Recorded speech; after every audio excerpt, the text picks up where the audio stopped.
This is a conversation with Swarali Karulkar. She's a choreographer, dance instructor, movement therapist, and wellness coach who is the founder of Bollyheals, a dance wellness company that's dedicated towards enhancing confidence, community, and connection through the transformative power of dance. She's a popular dance instructor who has worked on popular Indian shows like Dance India Dance and Nach Baliye, along with award shows in a lot of Bollywood movies. In this conversation, we discuss her childhood falling in love with dance, how she used dance to overcome a difficult childhood. We talk about her journey moving from India to America, the experiences on these reality shows, the perception of dance in America as compared to India. And then we spend the bulk of our time talking about movement therapy and wellness and how people from different segments of the population can use movement to really help them in their lives. This is no time. If you like what you see, then do hit subscribe on YouTube, follow on Spotify, rate 5 stars on Apple Podcasts. This project takes a lot of my time, money, and effort. So if you'd like to see it continue, do consider making a donation on Patreon or Anchor. You can buy super thanks on YouTube. You can join as a member on YouTube. You can leave gifts on Instagram Reels. If not through monetary channels, do consider sharing these episodes, leaving your likes and comments. All forms of engagement, they really go a long way. For other forms of love and support, you can follow this channel on Instagram or Twitter, or follow me personally. And now is no time.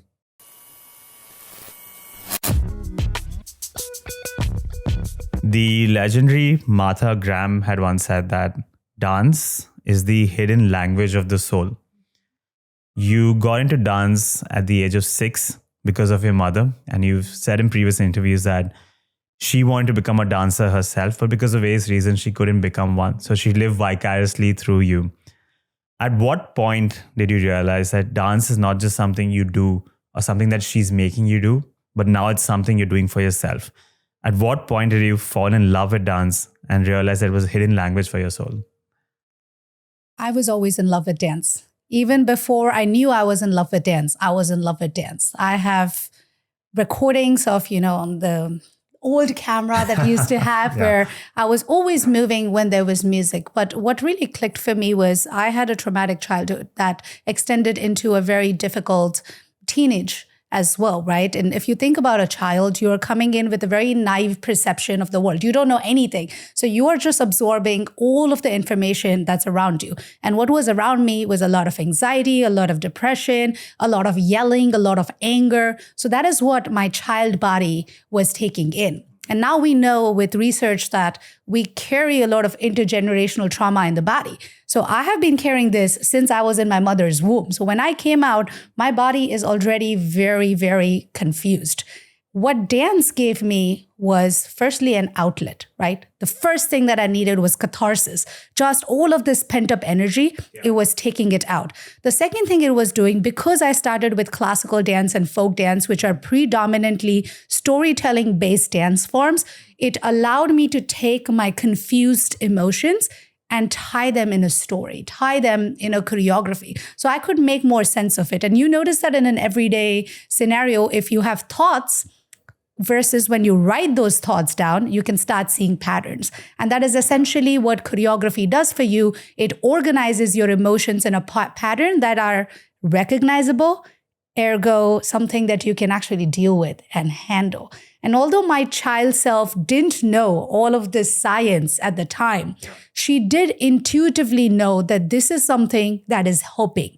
And I could not survive without this in my life. So even my younger self, who was always very talented, high achieving little girl, she wanted to do everything. And, I want to be a doctor, I want to be a lawyer, I want to be an actress, I want to do all of these things. And whenever people will ask me, so what do you want to do? My answer will always be the same, that no matter what I do, dance will be a part of my life. That is a no-brainer. That's not something, that's my non-negotiable. I will always dance. So from a very young age, I was in love with dance. And although my mom got me into movement found me. I was, other than dance, I was doing gymnastics, I was doing yoga, I was dancing. So movement was a big part of my healing process from a very, very young age. And I'm so grateful that she gifted that to me. Yeah.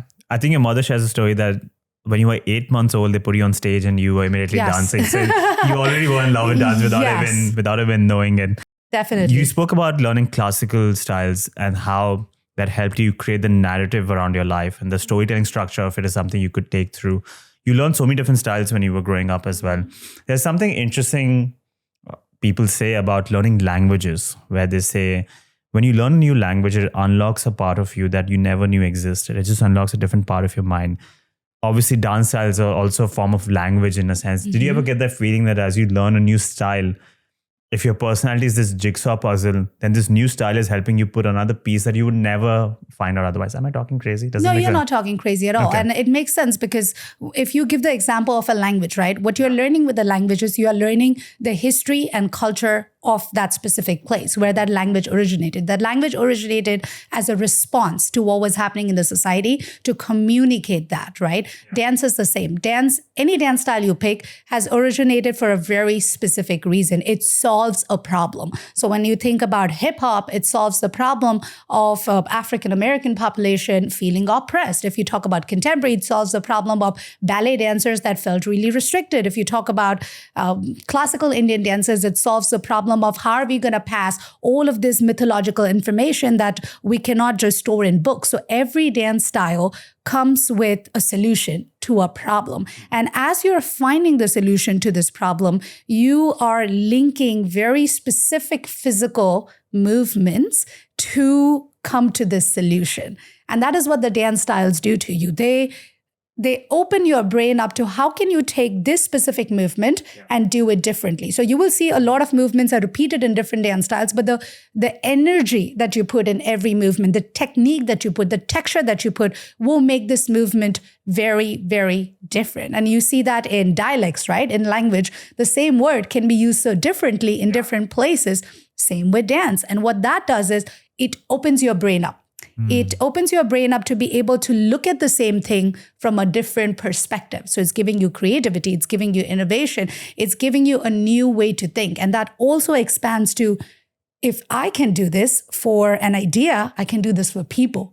And you start understanding different perspectives. And that is why when people dance, they're able to trust each other because you're speaking the universal language of movement. You don't have to understand each other's language and culture and this and that, but you can understand movement because we have the same movements.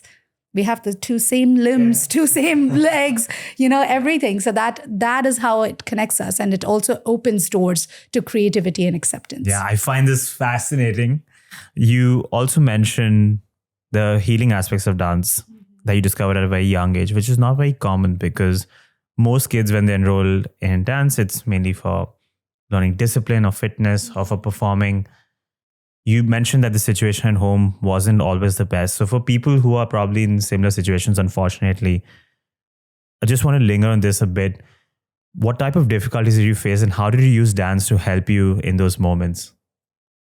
So the way dance helps you is discipline is a big part of it, right? You have to show up. No matter if you're having a good day or a bad day, you have to show up.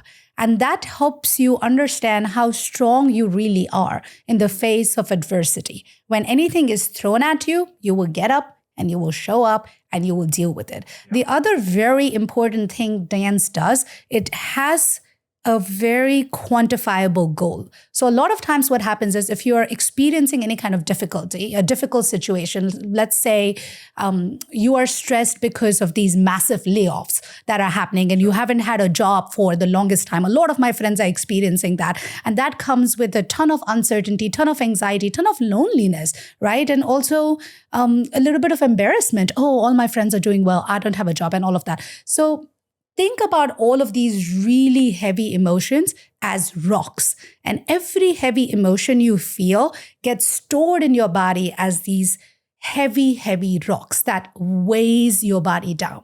So what dance does is it gives you that momentary opening in those rocks. And one of the rock is now out. So now it's cleared space to take in new information. And that new information is now going to push more rocks away and fill you in with energy that gives you a more positive outlook to the same situation. So now instead of looking at this as, oh, I haven't had a job for 8 months, what the heck am I doing with my life? You can look at it as, I have been gifted 8 months of my time back, which I wouldn't have otherwise had. How can I make a productive use of this time? Your situation is not changing, but your perspective towards that situation is changing. So that is one very important thing that dance does for you. The other thing it does is, because you have a regiment, no matter what style of dance you do, you have specific steps that you need to get to. Some steps you're going to be able to do, some steps you're not going to be able to do. And what it helps you do is, okay, if I can't remember this choreography, I can't do these steps, can I break them down into smaller chunks, which eventually gets me to that final step? So it helps you understand that you can take a problem as wide and as encompassing as it is, break it down into smaller components and solve it and get to the solution. So it puts you in this solution-oriented mindset that no matter what is thrown at me, I can figure it out just the way I figured out this step, just the way I figured out this choreography, just the way I figured out this style of dance, right? So a lot of people don't like being uncomfortable. I love being uncomfortable. And that is because of dance, because dance has shown me that with discomfort comes growth. I discover, like we discussed earlier, new sides of my personality that I didn't know. So I'm like, yeah, let me fail. I am excited to fail. I want to fail. I want to fall on my face so I can learn how to stand up in a more creative way. So yeah, that's what dance does for people. And that's what it did for me. I love the visual of like you storing them as rocks in your body and then you let it go and it gives you a bit more space. And the ability to regiment any problems that you face step by step, break it down like one single step at a time. I love it. We are going to dive deep into that. Before that, I have a few more questions about your background. We complete the storyline. So your love for dance blossomed through your teenage years as well. You became an instructor for Shamak Tower. You started working at Dance India Dance, became a finalist on the show as well. You're working on Nach Baliya as well. What lessons did you learn from this experience about the nature of reality television? For those of us who are not talented enough to make it there, what are some aspects that you cannot tell from looking across the screen that when you got there really surprised you? It is a very competitive environment, which is in some ways great, right? Because when you're faced with competition, you grow really, really fast. And it's the fastest growth that I've seen in myself as an artist, as a performer. You also have access to a really humongous budget. So what I could do in my apartment, I can do so much more with the production budget, with this whole team that is working towards making this concept come to life. And so it's very, very exciting. What a lot of people don't see is the long hours that you have to work. Like most of the times I landed up sleeping only 4 or 5 hours in a night. And that will go on for months and months and months of our life. You're getting injured and you have to perform because you're in a competition. If you don't perform, you're very easily replaceable. Somebody else can just take your spot. So that, those aspects are very taxing for the body. The other thing is reality shows. It's a reality show. It's a show. It's a performance, right? So at the end of the day, your dance, I'm speaking specifically from a dance perspective, is not the only thing that they're going to look at, because people connect with people. People don't connect with art. If people want to connect with art, they can go into a museum. Why are they watching TV? Majority of the population that's watching TV is watching it for entertainment more than consuming art.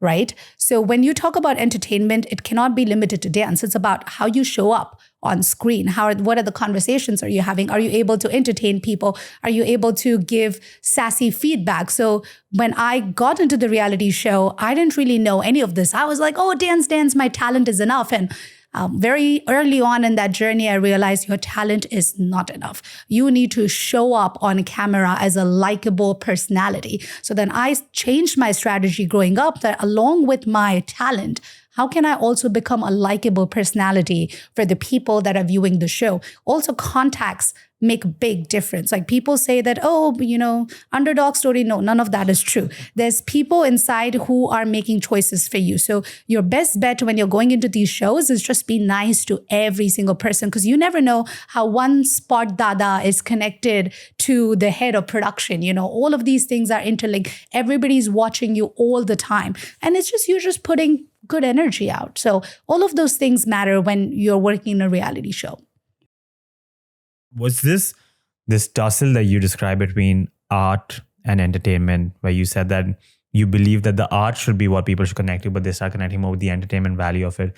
Was this one of the big reasons why you decided to move away from that world? Because you were doing really well for yourself. You were working on these shows, award shows, working on Bollywood movies and a lot of Bollywood stars as well. What made you decide to shut shop and let's reset my life and move to America? Was this one of the big reasons?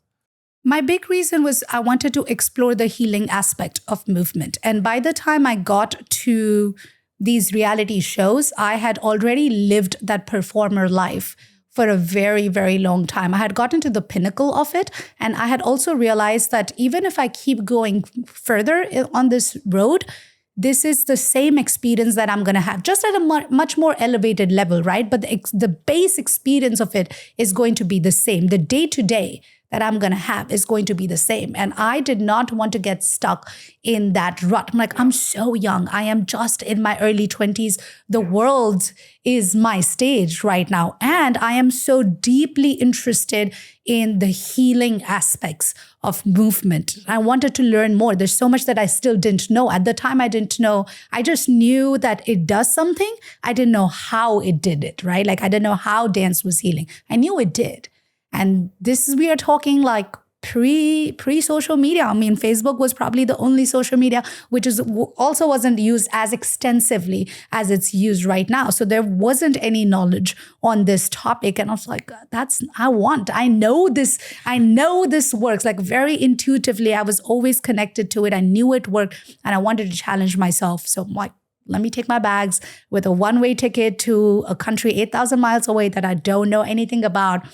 Like I said, I love to fall on my face. I love to fail. So I'm like, let's do it. Let's go there, fall on my face and see how else I can stand up. Yeah. So you enrolled at Pratt Institute in movement therapy and you landed in America on August 11, 2014, which is incidentally the day Robin Williams passed away.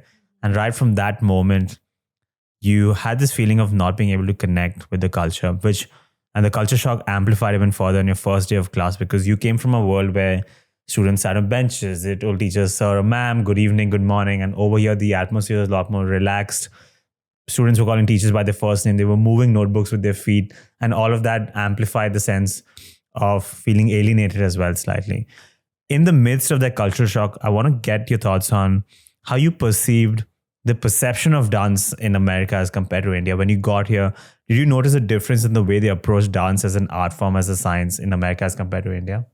100%. There's a huge difference in the way art is approached in India versus in the US. In India, and things are changing now, but historically, there's just no value for art. It is looked at as an extracurricular activity. You know, it's looked at as a hobby, something that you do till you get your engineer and doctor degree. And, you know, that also translates in other areas. It's the way people respect you, is the way people talk to you, is the way people receive you, right? So it's on all of those levels. You feel that disparity in India. And it's changing with time. In fact, now with the influencer culture and all the reality shows, dancers have a much wider platform, which I'm very happy about, but it did not exist when I was younger and I was still in India. When I came to the US, one of the biggest things that I noticed was the respect that dancers received, the respect that art received or artists received within the US. And yes, the US also has its own problems with, you know, singers receive a lot more than dancers do. And then actors are at the top of that pyramid and all of that. Like the hierarchy is still there, but your baseline is much higher in the US than it is in India. The other thing was the definition of the word art and how it was received. Like that had so many more doors within the United States, more than it was in India. And there are incredible people like Tripura Kashyap that are doing amazing work when it comes to expanding the scope of dance and movement and wellness and everything, but it's still very, very new versus in the US, I would say. In the US also, there's a little bit struggle, but like the baseline is higher in understanding what the art is. And I feel it comes from a place of something I noticed in Goddess Energy movement as well. It comes from a place of privilege, right? Because when you talk about first world country versus third world country, if you think of India, India isn't what we used to call when I was in school, it's an advancing country. You know, you don't call it an advanced country. It's an advancing country. So there's a lot of basic needs that you are trying to meet. Every single day, you're fighting for attention, you're fighting for water, you're fighting for food, you're fighting for community. Every single day, you have something that's burning under your butt that's making you fight. And when all of that is happening, you don't have time to appreciate art. Whereas if you come to a country like the US, where even the most basic person that's making the most basic salary will most likely still have a dishwasher, access to a washer dryer. I'm like, when I saw homeless people here, I was amazed. And not to discredit the struggle of the homeless people, but if you compare to like homeless people in India, you see people with like no limbs, no eyes, and here I'm like, well, they're still walking with jeans and shirts and shoes, you know? So it's just different. It's culturally different. And when some of your needs are met, you have more time now to ponder what is life and what is art and what is mental health and well-being. But you don't always have that privilege. And that is why you see the resistance in communities of color towards therapy, because for the longest time, we've not had access to therapy. So you've never really experienced the benefits of therapy, versus in other cultures, that's not the case. They've had access to therapy. They've had access to time and energy and resources and money to actually experience that, know the benefits of it. So yeah, those are the big differences when it comes to art and healing and movement within the US and India. I completely take your point about this hierarchy of needs, and until you don't satisfy like the most basic needs, how do you go about appreciating art? You need to have that mental capacity freed up. Let's dive into the world of movement therapy and dance. This is the world I find endlessly fascinating. So I want to structure it slightly, hopefully, and try to target different segments of people who can find this helpful. So one widespread problem at the moment is a lot of people are chained to their desk. They work a 9-to-5 job, a conventional corporate job. Nowadays, with working from home or remote work, the work setup at home has become important. The hours and how you divide them between work and your personal time has started to blur as well. Burnout has become a huge issue. As a result, a large chunk of the population is now chained to their desk, sitting at home. There's a sedentary lifestyle that's predominant. Before we move into these solutions and how you can correct that, I just want to link on the problem a bit. What damage is this sedentary lifestyle causing? What are some of the harmful effects of just sitting all day at a desk? Sitting is literally killing you. I mean, it's not just that exercise is good for you. We know that, but sitting is bad for you, because what happens with sitting, two very important things are happening. One, you're not using your lower body as much, and your quadricep muscles are inversely linked to mortality rate. So if your quadriceps are weak, you're going to die sooner, right? So if you're not using that lower body, that is happening. The second thing, your lower body is directly linked to an embodied sense of confidence. I mean, just think of it as when you look at a tree, one of the most important things that the tree has is its roots. If you cut out the roots, the tree is going to die. You can cut out any other part, the tree will regrow, right? It's the same with your body. If you take the lower body out of the equation, it is affecting your confidence, your well-being, your lifespan, all of these things. So that is a big problem. The second huge problem is your spine. So when you're sitting and working, a lot of time you're not engaging your spine at all because you are in this awful posture. And what that does is your spine is the most important thing to regulate your emotions. So if you're not going to move your spine at all of those rocks that I spoke about earlier, all of your emotions are getting trapped way down in your spine. And that is, again, going to affect your sense of embodied confidence, which then becomes a much bigger issue with your creativity, your innovation skills, your problem-solving skills. How are you going to show up in relationships? All of those things are getting affected. The third thing is, because you're relying so much on technology, and especially with growing AI, you barely are using your own brain capacity. Everything is being done for you. And what that does is it makes us lazier. And the second thing is it makes us more and more underconfident. I mean, you see kids that can't do a 20% tip when they go to a restaurant, like this is basic math. So all of those things are what they're doing is they're disconnecting us from our biggest ally, which is our body. You are so far removed from your body, and your body is, we do more research on an apartment and a car before you buy it. And yet here we are living in our body every single day, not taking care of it. And that's a big problem that I'm seeing right now with this 9-to-5 corporate lifestyle, especially in industries that are changing widely, right? Like if you talk specifically about the tech industry, that's just like making billions and billions and billions of dollars right now. They have so many employees, but what are the employees going through? There's a high burnout rate. People are feeling depressed. They're feeling anxious. The hybrid work structure has alienated us from that sense of community. It's affecting productivity. The last research I did that I found, you're almost losing, if you're a mid-sized tech company with somewhere between 500 and 1,000 employees, on an average, you're losing $31,000 annually per employee in productivity because of the hybrid work structure and the high burnout rate.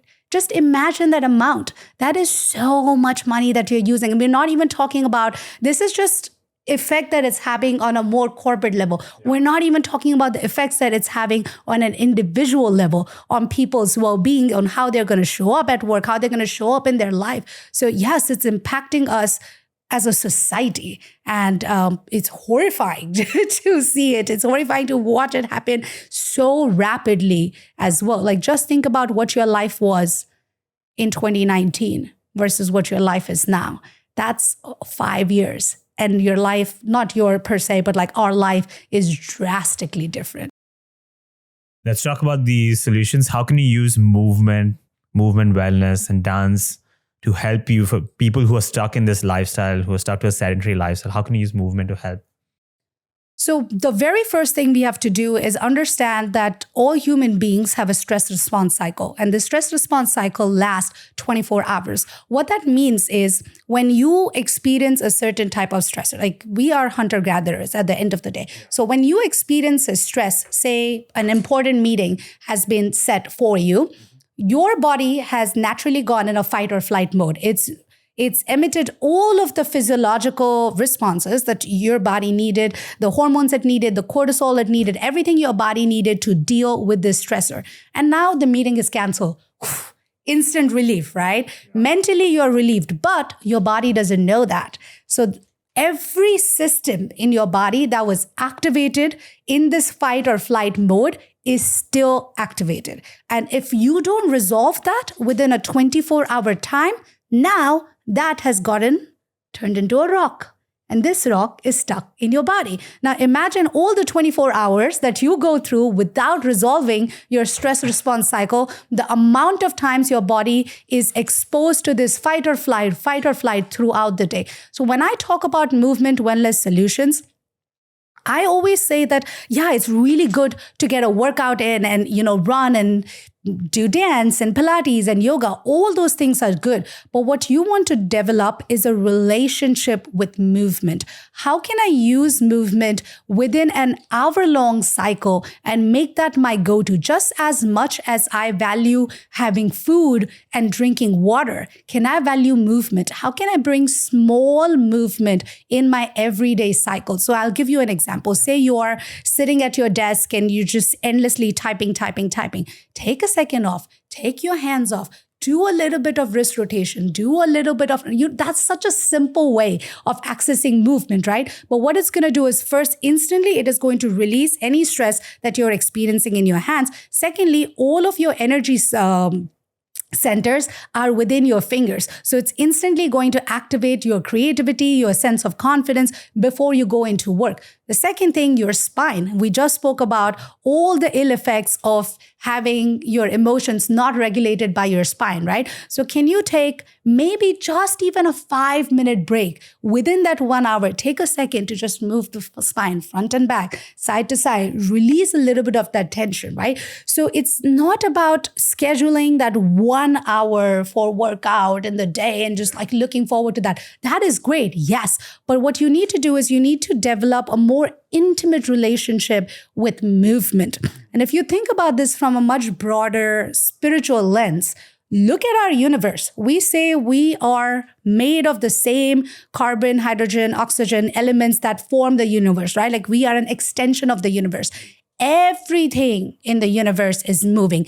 Every single thing is moving. The winds are moving. The clouds are moving. The rivers are moving. Even the blood in your stream is moving. So what's stopping you? What happens when you don't move? You de-alienate yourself from your body, from the universe, from your natural way of being. So I always say that just the way you need water, shelter, and food to survive, you need movement to survive. In fact, movement more than anything else. You probably could survive without all of these things, but if you don't move for a long period of time, your body is going to start internally shutting down on you. Definitely very useful hacks and techniques for people who are stuck in this 9 to 5 sedentary lifestyle. I definitely want to cover like a whole spectrum of benefits of movement and dance for many different segments of the population. So we've covered people who work a traditional 9 to 5 job.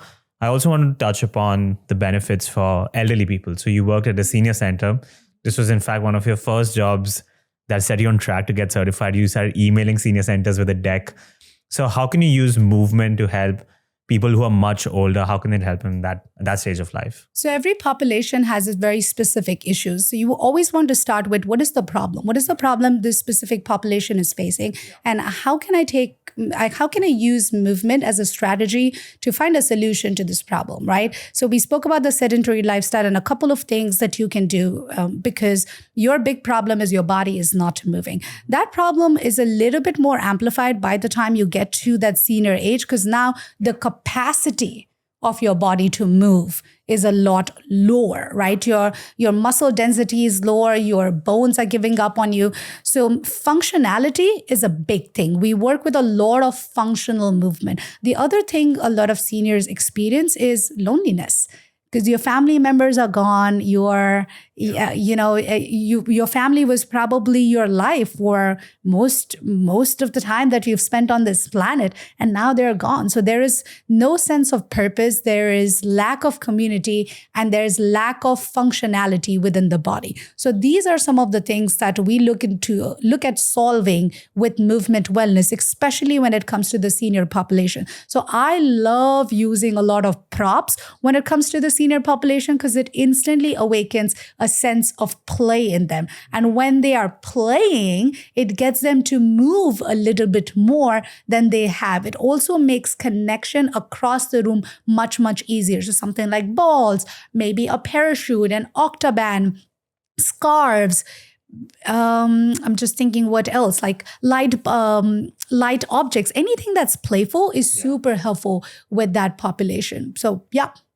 Very interesting, right? The social aspect, the community building aspect of it, and how alienated they can feel, and how dance and movement can help create that feeling of belonging as well, bring them back in their life.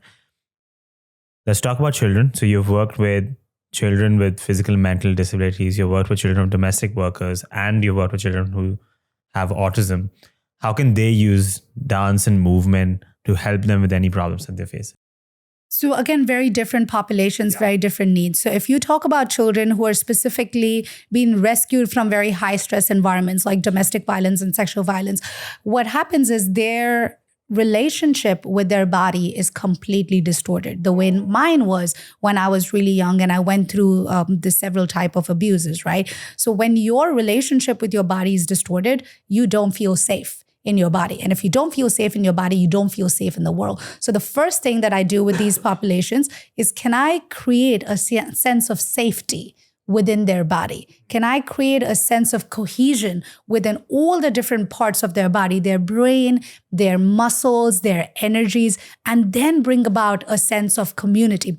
A big way of working through that is storytelling, because it's fantasy and it's less scary. Everything that you're going through on an everyday basis is so scary. So can we go back to that sense of play, to that sense of storytelling, when you can use metaphors and movements and body language to then communicate a story? The other thing that you want to do with this specific population is awaken a sense of embodied confidence. So there's very specific things that you can do for your lower body. Like I said, strengthening the quads, and strengthening the core, bringing more movement in your spine. All of those things are not only going to create a sense of cohesion and security in the body, but they are going to naturally make you feel confident. And touch. Touch is a very big thing. So when you go through this sort of trauma, your idea of touch is broken. You don't understand the difference between good touch and bad touch. And touch is such an important thing to be able to access security and power in the body. So we work a lot with touch and reclaiming that sense of touch in the body, how it can impact your relationship with yourself and also relationship with the other women that are around you. So that is something that I would do specifically when I would work with kids who've gone through sexual or domestic trauma. When it comes to kids who are experiencing mental or physical disability, I worked more in the mental disability realm, especially on the autism spectrum. Yeah. And autism is a spectrum, right? So everybody comes with a lot of different challenges, but some of the top challenges are social connections are difficult for them. The way emotions show up in their body and their relationships are very difficult. So what I am helping them do is make sense of their emotions, because a lot of emotions come up for them very quickly and they feel overwhelming. They don't really know how to productively get rid of this emotion or how to productively express this emotion. So for example, if one of my kids on autism is struggling with confusion and anger, the moment they get into that state, they want to, start throwing things and start punching. And, a lot of times this behavior is looked at unproductive. And sometimes it's like, oh, you're not being disciplined and you're going to, just start yelling at that child, which only adds more energy into their space, which is not what they need. The counter to that is add a lot of calmness in that space. That also doesn't work because it's on the opposite spectrum, right? So what you want to do is you want to take this energy and find a productive way to release it. So what I join them in their movement. I mirror their movement at them, and I slowly start transitioning from this to this. A more structured form of, a more rhythmic form of movement. So all of that energy that feels chaotic now has a very strategic pathway to exit from the body. And the longer they do it, the deeper connection they're able to form between emotion and movement. We don't give children credit. Children are such great learners and they absorb information by observation. So if you can join them in their activating in their mirror neurons, they are gonna just blossom instantly. So yeah, I love working with kids on the autism spectrum. They come in with so much different perspective and such raw energy. You get to see them at their most heightened state. And then you get to work with them on how to release that heightened energy in a very productive manner. Yeah, I can see how that can be very helpful. When you're talking about children who've unfortunately suffered some form of abuse and remodeling or reprogramming their idea of touch, how do you do that with movement and wellness? Like, how do you specifically change that perceived touch which has been corrupted so badly in their minds? So firstly, there is a lot of reframing around touching different parts of the body. So something that you'll notice in victims of trauma, or also a lot of women at several ages, is because women carry so much of this intergenerational trauma in their body. If you ask them to touch themselves, they would touch themselves like this. Just try touching your body like that. See what that feels like. Tell me what that feels like. If you just touch, what does that feel like to you? Normal? I don't know. Yeah. Okay. Now try and touch your body with your palms, with just a little bit more intention, right? Not just the fingers, like really bring your palm into that touch. Really squeeze your body, right? Yeah, definitely feels a lot more like feeling a lot more of the body, I guess. A lot more of the body, right? It becomes a more intimate experience for you. So what has happened is because somebody else has touched them forcefully, they've done this, that's the memory their body has. So what you want to do is you want to create a new memory for their body when it comes with the association of touch. And that is where you begin. You start by, can I create this new memory of this beautiful, gentle touch that is actually calming and nourishing, and it creates this sense of wholeness. Because now, if you can find comfort in your own body and your own touch, you're not looking for touch from other people. Your brain is also able to recognize, hey, this is really good touch, and unwanted touch, or this is not good touch. A lot of children don't have that distinction. So even though they on some level understand that this is not the right thing that is happening to them, they're not able to find the voice to say, hey, stop, no. But by creating that very strong distinction between this is the touch that I like and this is the touch that doesn't feel good on my body, you're able to find the voice to actually put it into words. What is happening to you? What is it that you're feeling? And then seek help. So those are some very big things that I work on when I work with people who've experienced some sort of physical abuse, distortion, sexual abuse. The other thing that you notice is the hesitation in touching certain parts of the body. So if I asked you just right now, close your eyes, stand up and touch your body, you will notice there's certain parts of your body that you just unconsciously don't touch. And that reveals so much about how you look at these parts of the body. You ask women to do it a lot of times. There's hesitation in touching their boobs, touching the vagina, touching the butt, because the perception is always, oh, if she's touching her boobs, she's asking for it. But let's reframe that as, I didn't ask for boobs. Boobs are on my body. That's a part of my biology. So why feel so ashamed touching something that is part of your biology? And then you start distinguishing that as, where is this thought of, if I touch my boobs, that is a dirty sexual thing? Where is this ideology coming from? Is this something that you were born with? Is this something that was in your body? Or was this something that was imprinted on you with society and media and, everything in that sphere? So it's a lot of mental reframing, but it's also a lot of rebuilding your relationship with touch, helping your body build a completely new, untainted memory with the sense of touch. Very powerful, I think, and definitely helpful for everyone across segments, I think. Another piece of advice, I guess, or work that you do, which can actually impact an entire general audience, is I think everyone in the world can resonate with the feeling of being anxious or stressed or nervous at some point, very low on confidence. How can you use movement in those moments to quickly snap you out of there? Maybe temporarily build up your confidence again so you can combat that issue of feeling nervous or stressed or anxious in that moment. Okay.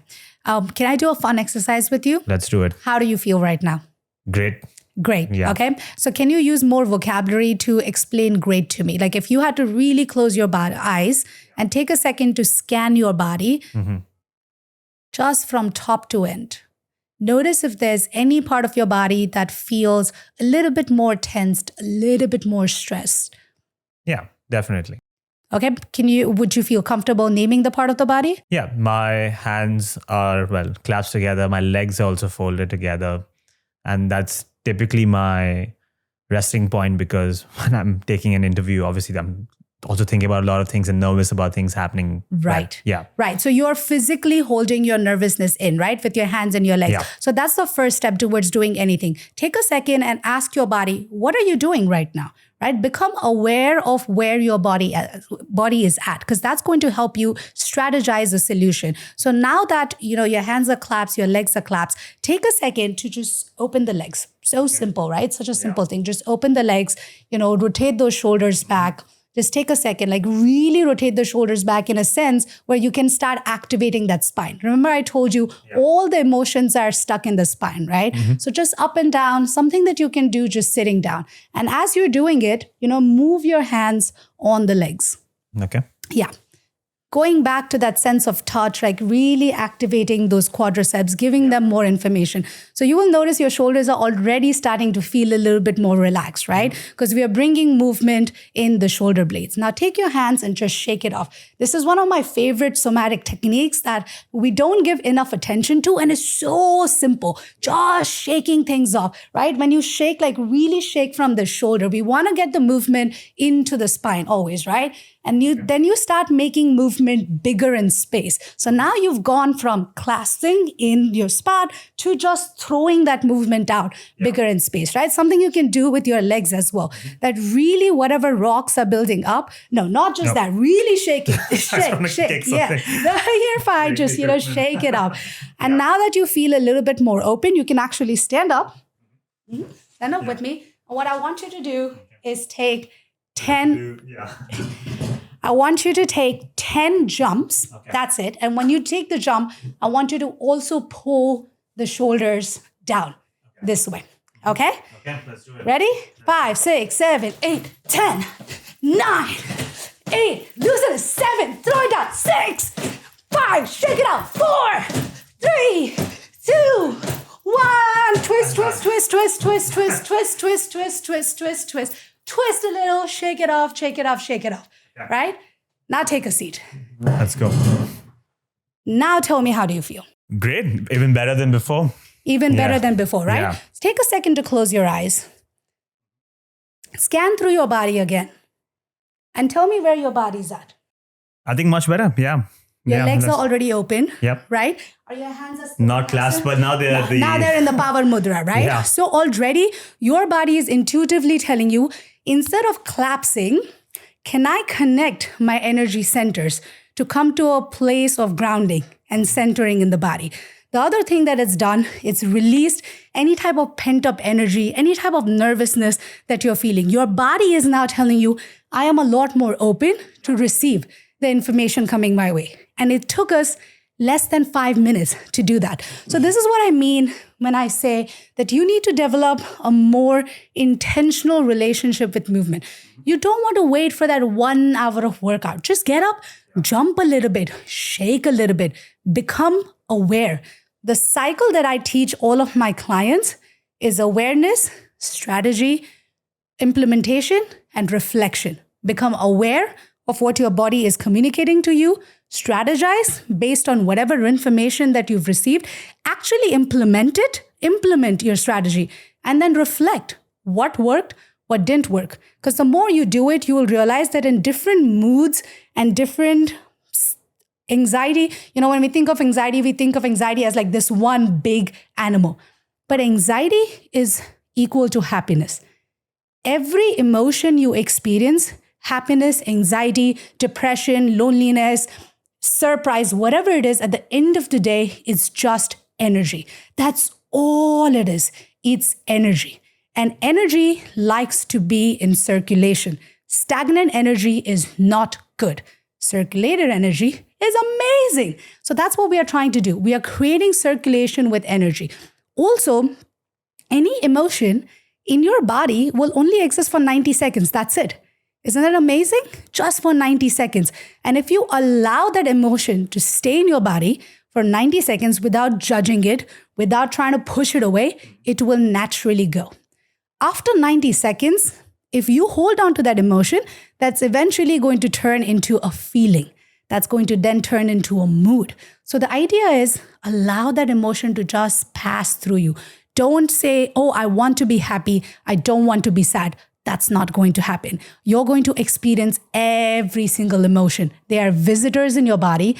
Let them exist. Let them pass. And if you really find yourself at a turmoil where you're like, I have to go into this really important presentation for my boss and my job depends on it and all of this, I'm feeling this anxiety, use techniques to release energy.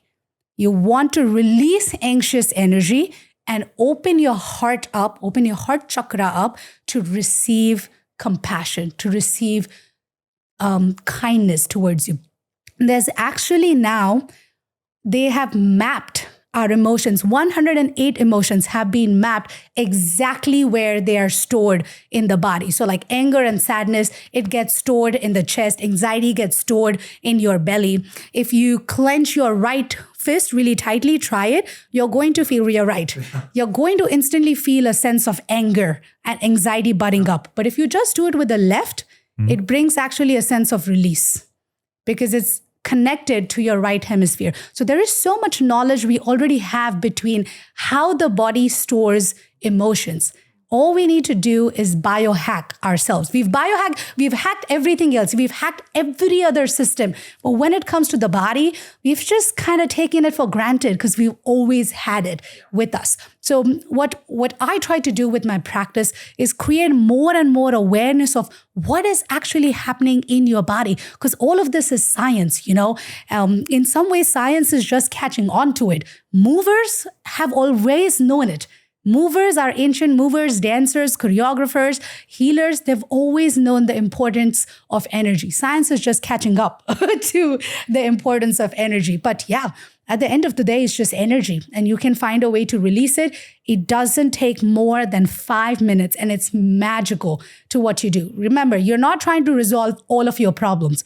All you're trying to do is give yourself a small sliver of hope, a small opening into, hey, positivity does exist. Hey, happiness does exist. Hey, joy also does exist. And that opening, once you have that, right? It's like if you're opening like a cheese packet or something, all you really need is that little bit, and then you can open it all.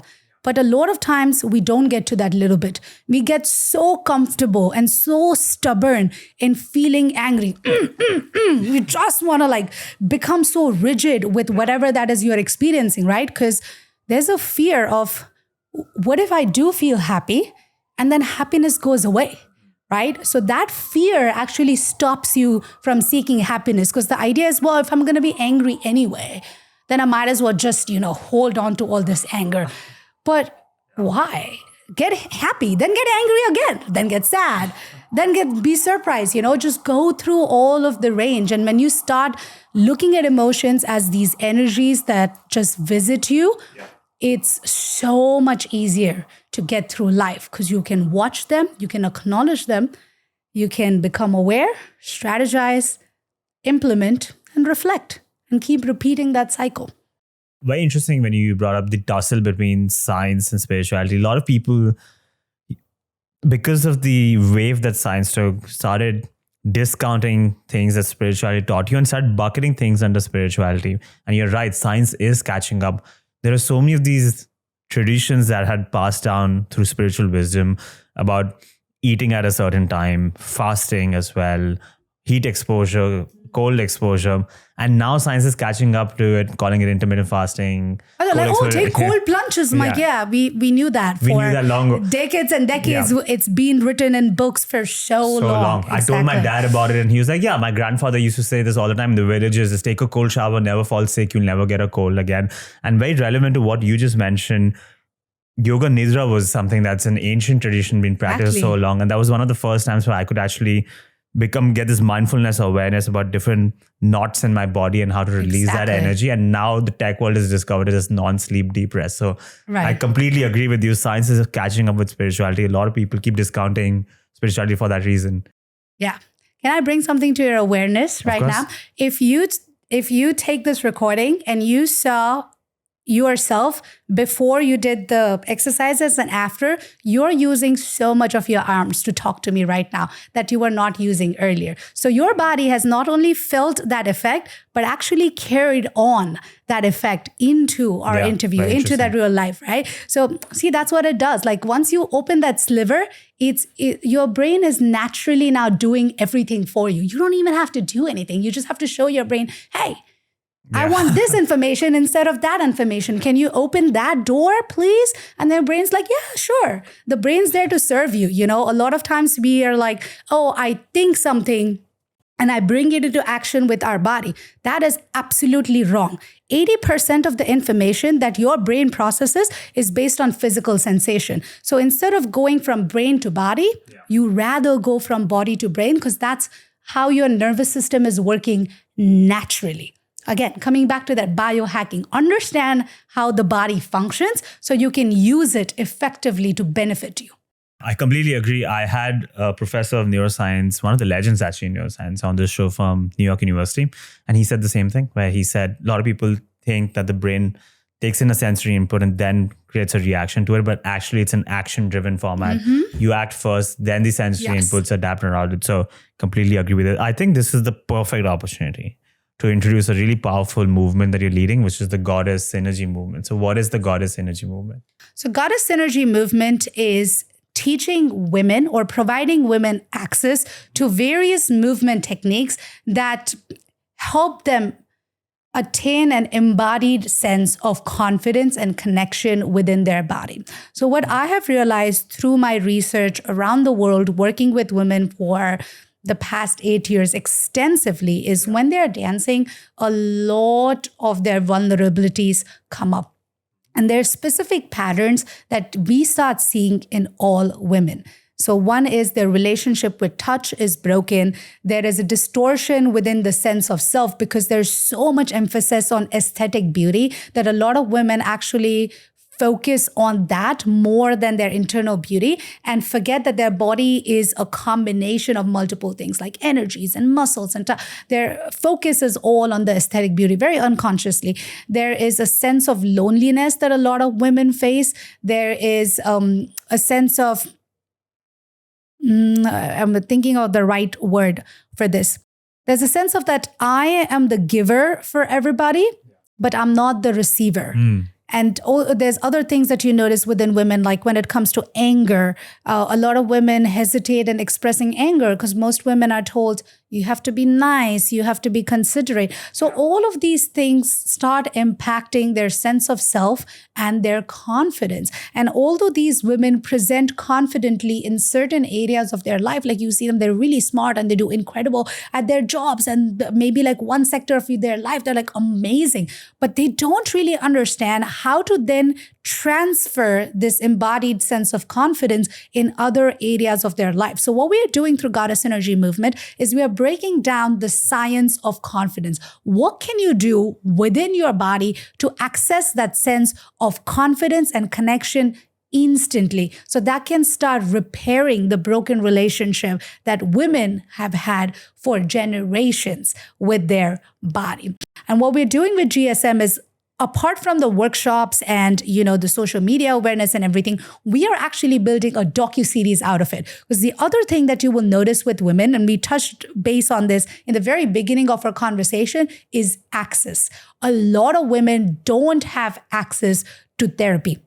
Whether it is societal taboo, whether it is just having the time to do it, whether it's having the resources, the money, all of these things are stopping women from having access to therapy. And there's this perception of, I have to go to this expensive therapy, expensive retreat, or I have to buy a bunch of self-care products. No, all you need is 10 intentional minutes with your body to entirely revolutionize your relationship with the body. That's all you really need. And when you understand that, that is such a powerful shift on how you show up for yourself in the world. And that is what we want to do with the GSM docuseries, is bring first awareness to all the problems that women are experiencing on an everyday basis. We kind of know it, but we don't know the extent of the problem and what it's doing on an everyday basis to the day-to-day of the lives of different types of women, right? And secondly, empower them with techniques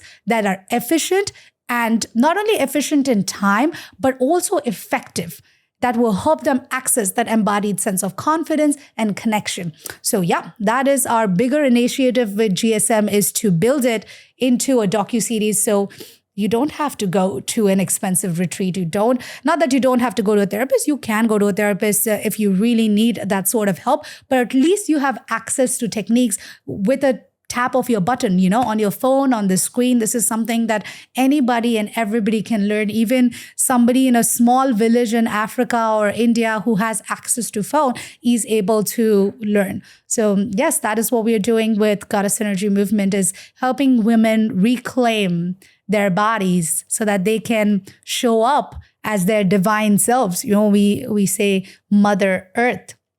She is so powerful. She gives so much. So bringing women back to that energy. You are an extension of Mother Earth. You are an extension of Durga and Shakti and all of these goddesses. Like this is within your body. How can you access it? I'm going to ask a very unfair question because I find this topic so interesting and we could spend an entire hour talking about it as well. But can I get a small teaser snippet into GSM? Do you have some $0 self-care techniques, some hacks that people can use, women can use in particular, in that part of this movement? Can I just get a small snippet into what you're going to cover in the docuseries? So something that I always have women use is a sense of touch. Like that is one of the biggest thing I want them to start working with is a sense of touch. So if you're watching me, this is something that I would want you to try, to just close your eyes and start touching your body from the head to the toe, every single part of the body. And as you're doing it, right, start humming. Because what the humming or singing your favorite song, what that is going to do is it's going to start activating the vagus nerve in your spine, which is going to instantly create a sense of security within the body. So we start activating that nerve, we start activating the touch, which is going to complete the energy cycle in the body and bring about a sense of security, presence, and confidence instantly. It takes like maybe 5 minutes.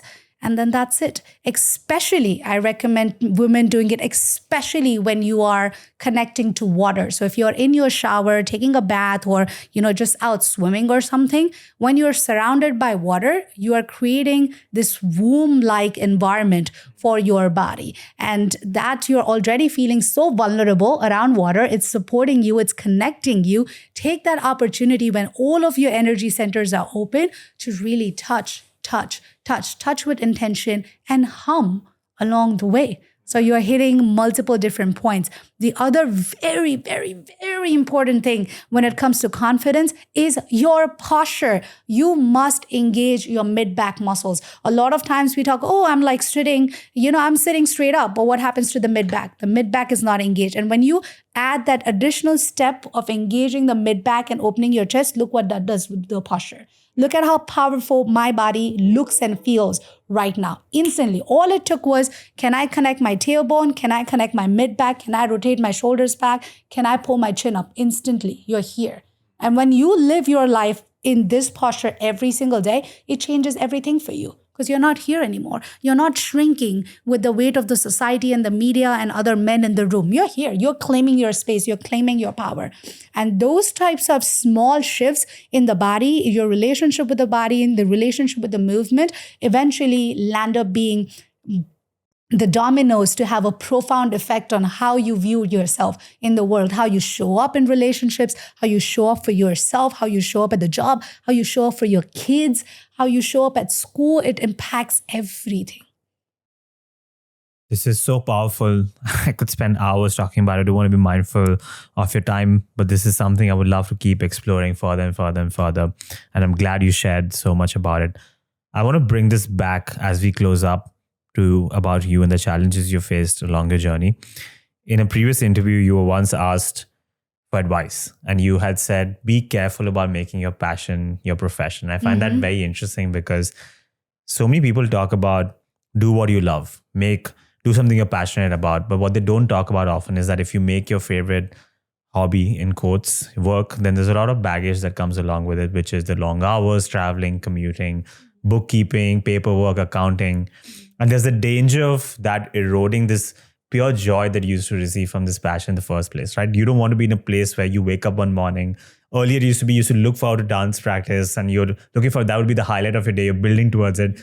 Now you wake up and you're like, I have to go to dance practice because there's all these other externalities that come along with it. Is this a challenge that you've faced now when you've made this your career? Do you have any advice for people who are also trying to make their passion their profession?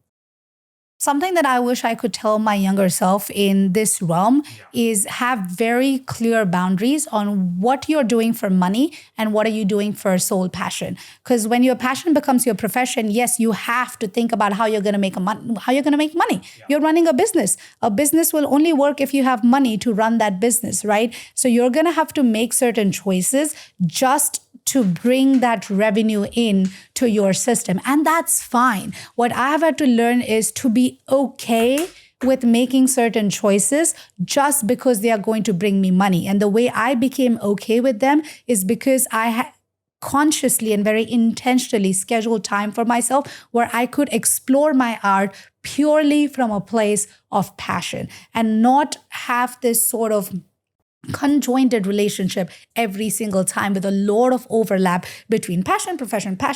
No, I had to find spaces that bring me to my passion, absolutely not linked to my profession at all. And that is very, very helpful. The other thing is that when your passion becomes your profession, because you are, quote unquote, doing something that you love and you spend so much time doing it. And, people say when you do something you love, you don't land up working a single day of your life. Please.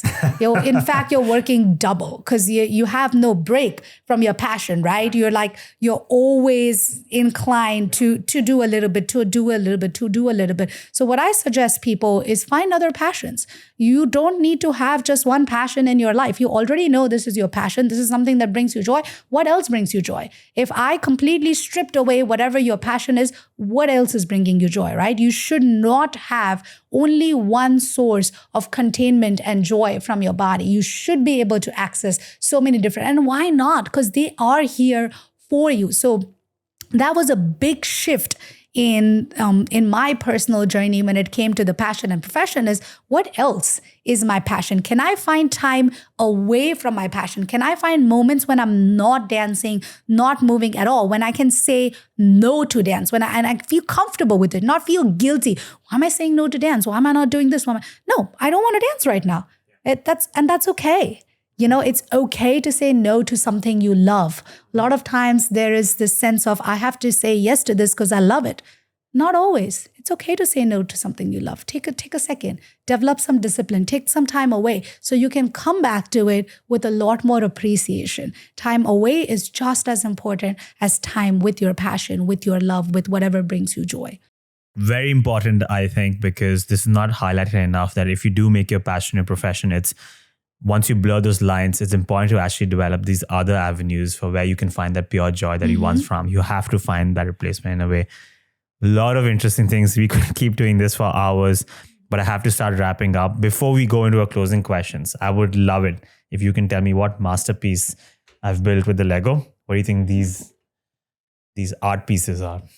So when I look at this, something that stands out to me is the usage of color, right? That was also one of the first things that I noticed when you put it out there. So the color red is associated with your root chakra. That is the chakra of security. So if you're telling me that when you're doing these interviews, something that you feel just general sense of a little bit of anxiety and nervousness, obviously, there's so much technology involved. You're talking to someone, having red color around you makes complete sense to me because it's naturally bringing you a sense of security because you're activating your root chakra. And then you're going into these beautiful purples and pinks, right? Which are associated with your crown chakra. So it's coming back to the sense of spirituality and openness and oneness and universe. And, when you're talking to somebody like me specifically, who is so much into that world, it's interesting to me that you've picked like the basalmost chakra and the topmost chakra. And that sort of like completes that cycle for me. So when I look at this, I almost look at the chakra system of the body. I see this as, the roots. I see this as the trunk. This is sort of your face. And then it goes up into that crown chakra, that energy that's going out of the body. Like if I just put it in here, this is you. This is a reflection of where you are at right now. That's what it looks like to me. That's exactly what I was building. A masterpiece. I'm going to auction this later. Okay. Let's move into some of our closing questions. What are some books, movies, role models that have strongly influenced you in your life? So a book that I always recommend people is Midnight Library by Matt Haig. I love that book because firstly, it's a fantasy book, but it's written by somebody who is known to address difficult issues in psychology. And this book starts with this woman who is trying to commit suicide and finds herself between life and death. And she's given the opportunity to go back in her life multiple times, like pick a book as a chapter of her life and make a different choice. So instead of drinking tea, drink coffee. Instead of being a dancer, go in sports, And it really makes you reflect as you're going through the book. What if I had made these choices, right? What if I could go back in my life and rechange those choices, what is the impact that would have on my life right now? And it really makes you appreciate your life. And it's such a fun book because it's short, it's effective, and it comes from a place of fantasy. So Midnight Library is my go-to. I always recommend that. Sapiens is a great book. So many people have read it. So many people have recommended it. It was on Obama's top 5 list. So yeah, Sapiens is amazing. Atomic Habits. There's a lot of great books out there. But these are some that I'll recommend. A new book that I recently started reading is called Burnout, Burnout, Burnout, Burnout. And it's about burnout experience specifically in women. That book has some really great techniques. I started reading it as a research for Goddess Energy Movement. So yeah, that's a book that's on my radar at the moment, and I recommend people reading it. In terms of role models, when I was growing up, I really looked up to Saroj Khan, and her style of choreography spoke to me. It was all about storytelling and a lot of detailed way of storytelling, a lot of detail on what you're doing with your face, your mudras, the way she positions her shots. All of those were very, very exciting to me. The person that I look up to now is Galen Hooks. I love her work. She brings so much detail and intention to movement, and she's a nice combination between movement wellness and the commercial choreography world. I really love what she's done with the commercial choreography world, which otherwise can be such a toxic space for people, by infusing some of her knowledge of movement and how movement can heal into that space. So yeah, I really look up to her. Movies? Oh my God. There's so many movies. I'm trying to think of one that has stood out to me. Movies.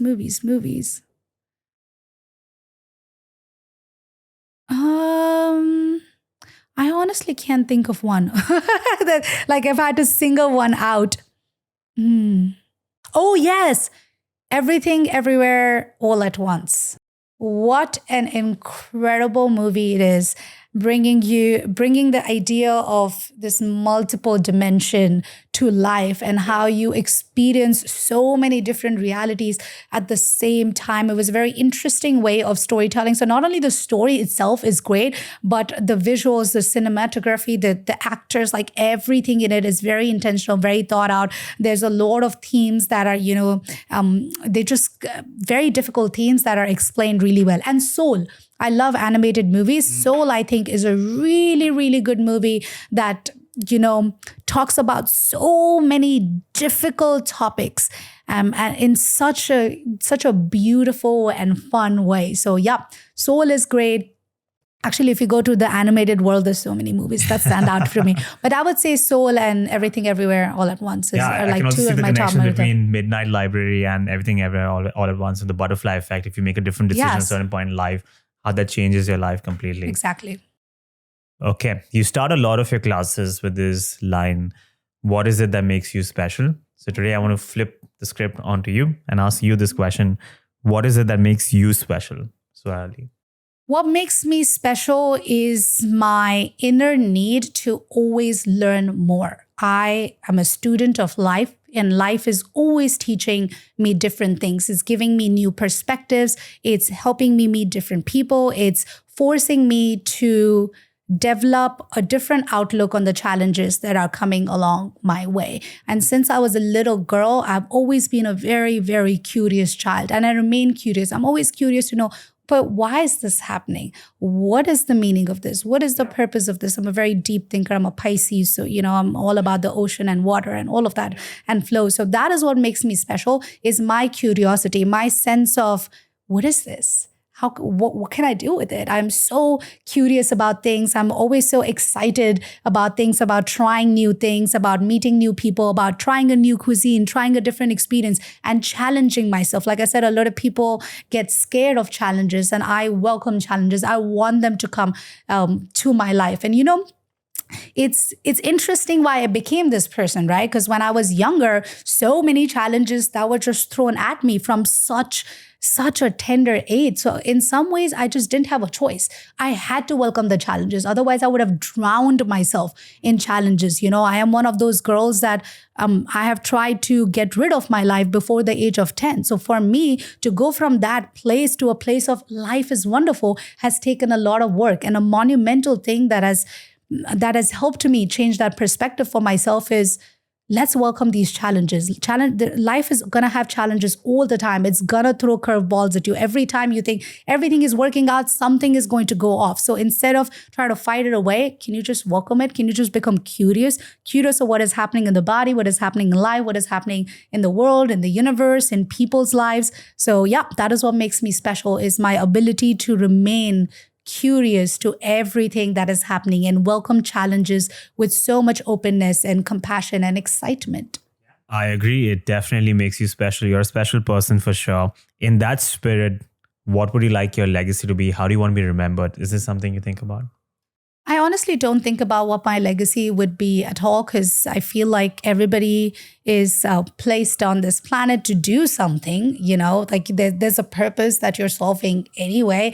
And I know what my purpose is. Whether that's going to be my legacy or not, I don't know. But I genuinely like helping people. I love helping people. I could be walking on the street and I'll see someone, just drop their phone, and I'll be the person, I'll run and I'll pick that phone up for you. That's just something that comes naturally to me. And with movement in my life, I've learned so much about it. And if there's something that I would want people to know me from, is someone that was intimately connected with her body and with movement as a power, and that then used her platform or energy or the skill set and knowledge that she had to then bring that to people so they can benefit from the effects of movement and body, and on a very large scale help people, go down to that innate need I have for helping. And it just serves as such a beautiful gift to my younger self. When I was young, I didn't really have a lot of help. So by helping people, in some ways, I help that younger self who is somewhere in my body. So yeah, maybe that will be my legacy. Somebody that helped a lot of people with movement and helped them bring themselves back into their body. I definitely think so. You are on that path already. And I have a lot of friends who have been to a lot of your classes. So I can definitely say you have positively impacted a lot of people's lives. So you're definitely on that path. You spoke about purpose. So this ties perfectly into the final question. What is the meaning of life, Swarali? Life is a playground. Mm-hmm. It's here for us to have fun. And if we can follow just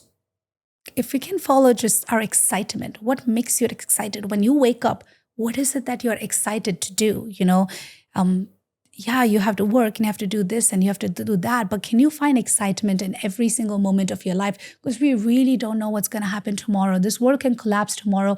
I might not even make it home today, This building can collapse and we can die right this second. We really don't know. What we know is you and I have this moment at this very time. What can we do with it? Can we have play with it? Can we have fun with it? Because if I had to die when I walk out of this door, I'm not going to be upset. I'm not going to die with a regret, because I know that I had a beautiful conversation with somebody else who was interested in learning about movement and body. So looking for play is very, very important to me. And that's what I think life is. Life is just a big game, and every time you make a mistake, I don't really think there's mistakes or bad choices, but let's just use that terminology for now, right? Every time you make a mistake or this and that, it's like, okay, you've learned something from this experience. So now you have a little bit more in your arsenal and you can go and finish this level of life. And once you get to that, now you're at a harder level of life, because life doesn't get easier. It only gets harder. But you have so many more things in your arsenal. And just the way your video game character, grows more and more and more in that specific video game, you are growing in your life. So when you just start looking at life as, this one big playground where I get to test things and try new personalities and try new storylines, try new relationships, make mistakes. When you're in a video game, you're not scared of making mistakes because you have like those three little life counters, right? One goes, you can still re-up it. Well, you have that in your life too. You don't have multiple lives. Well, I guess parallel dimensions you technically do. But, logically speaking, for all of my logic and science fans, what you are experiencing is your one life, but you are experiencing so many different moments within that one life. So how can you make every moment exciting for you?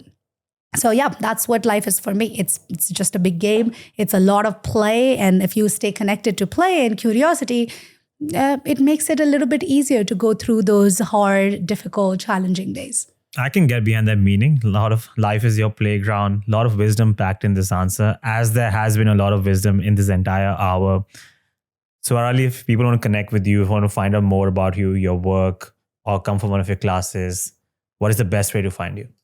So the best way to find me is both of my websites, Bollyheals.com and goddesssynergymovement.com. All of the information about everything I do is on those websites. If you are somebody that spends a lot of time on your phone, then social media, Instagram, TikTok, I'm very active on my social channels. If you're looking to specifically hire me, go to LinkedIn. I have a very active LinkedIn as well. So yep, these are some of the medias that you can find me. And if you're just walking down the street and you see someone dancing, most likely it's going to be me.